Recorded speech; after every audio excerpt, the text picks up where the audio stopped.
अच्छा इरफान कादिर साहब, ये बताइएगा कि जो इंतखाबात वाला केस था जिसमें आपने केस में आर्ग्यू भी किया था और आपका शुरू दिन से ही मौक़िफ़ था कि वो 4-3 का फैसला है, अब उसके ऊपर रिव्यू ऑफ जजमेंट एक्ट के ऊपर पहले फैसला रिजर्व हुआ है, वो फैसला पता नहीं कब आता है, उसके बाद जाके फिर इंतखाबात में इलेक्शन कमीशन का रिव्यू टेकअप होगा।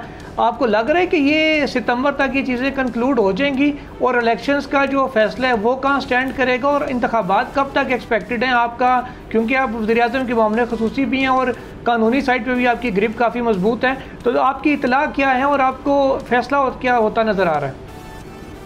देखिए, वो तो मेरा ख्याल है अब इन्फ्रेक्चुअस हो चुका है, क्योंकि उन्होंने कहा था 14 मई को इलेक्शन कराए थे, इलेक्शन कोई नहीं हुए 14 मई को।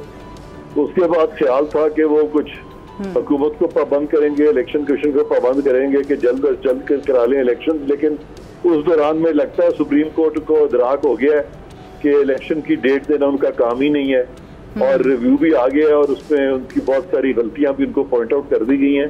तो वो केस तो मैं समझता हूँ अब तकरीबन खत्म है। अब तो ये है कि जो सियासी जो हमारी एलीट है वो जब फैसला करेगी इलेक्शन का, इलेक्शन कमीशन के साथ मिलके, तो फिर डेट अनाउंस हो जाएगी इलेक्शन।